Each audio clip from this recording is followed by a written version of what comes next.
Hey, it's Holly. I know it's been a bit. I've been busy. Um, anyway, I did watch a couple. I did manage to watch a couple of movies.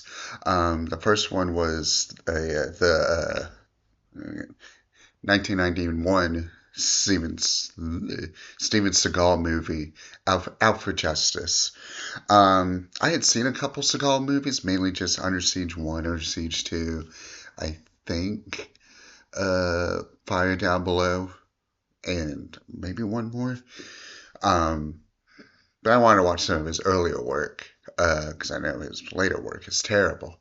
But this one was good. I liked it. It was fun. It was, still Seagal. Like, I feel like if it was a different actor, it would be much better in the sense that, like, it would feel more like a classic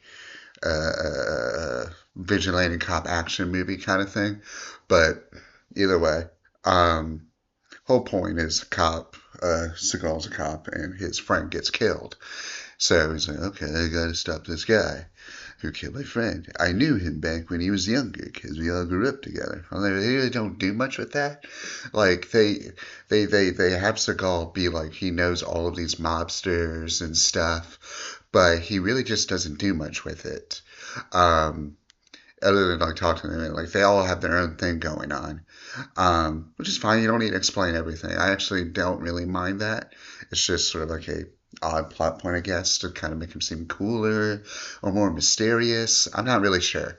Um, Either way, when I was checking out the trailers for the various ones, because it's like it was either Out for Justice, Hard to Kill, or Marked for Death, I think.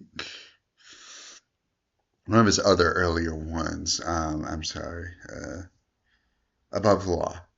Oh, Marked for Death is one. Okay.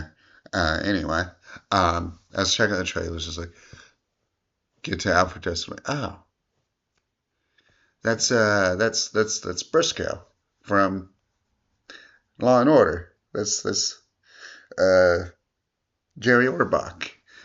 Otherwise, if you don't recognize him from Law and Order, you would recognize his voice as Lumiere from Beauty and the Beast.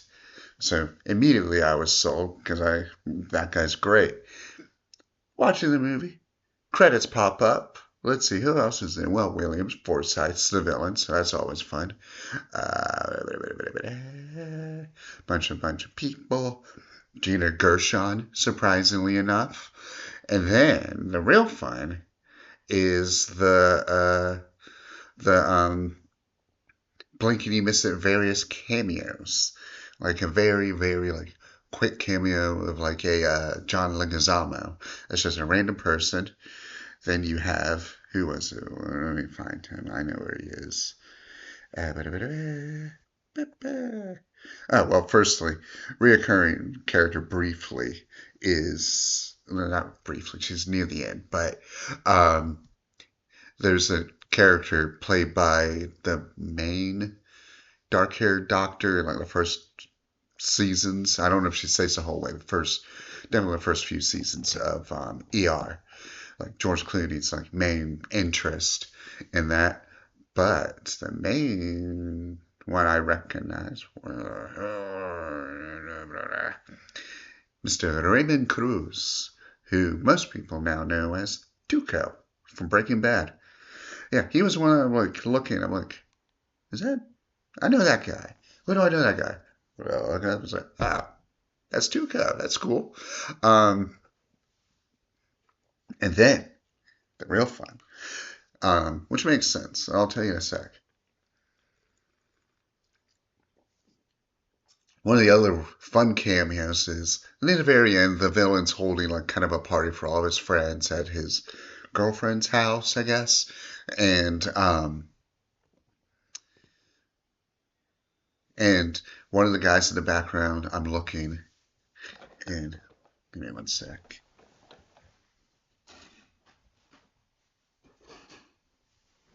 There we go. A little light. I'm looking. I'm like, that guy looks familiar. Where have I seen him? Let me see another shot of him. Kane Hodder, Friday 13th fame and Hatchet fame. is in this. Very briefly. He dies really quickly, but he is in it if you want to see Kane, young Kane, without any makeup. I do find it funny that he is in it, mostly because this is pretty violent, and I don't know where I heard this before, but and I didn't really do much research in it, so I apologize on that one. But I haven't. I have heard that this one was actually not only one of his most violent movies, but was also edited out some of the other violence, which I could see. Um, I would like it would have been cool to see it in like his full whatever glory, but who knows, wherever. Maybe there's like a DVD version or something out there, or probably Laserdisc, knowing my luck. Um, Either way, there was one a little fun thing about this movie was William Forsythe's character, the main guy, has a brother who like runs a bar, and the relationship his brother has with one of his like bouncers is very interesting. It's not really like, oh, they're gay, maybe bi, because the brothers played off a little weak, let's say, and yes, I could just be reading into it, but weak is often, especially in the 90s and the 80s and stuff, like very, very subtle, like, oh, he's a little, ooh. But there's a scene where like uh the brother, the guy's like nose is broken, and his bouncer's like, oh, it's okay, man. Like, consoles him. Like it's unexpected and it's oddly sweet. It's weird. But that was interesting. I liked this one. I know that they'll definitely get worse. Like I do plan on seeing the other Seagal movies up to Exit Wounds, because Exit Wounds I do have on VHS. Is the one with DMX, and I feel like that's a good stopping point because it really does fall off there. Like that one's not that great either, but especially after like Under Siege 2, Executive Decision, that kind of stuff, it's like it starts to really peter off. Like actually, no, especially after Fire Down Below, or he had another one where he's in Antarctica or something. I don't remember. But either which way, there's some bad ones. I plan to really only watch the good ones or decent ones. I actually kind of like this one better than Under Siege. Under Siege used to be my favorite, but this one I think actually it's a little bit better.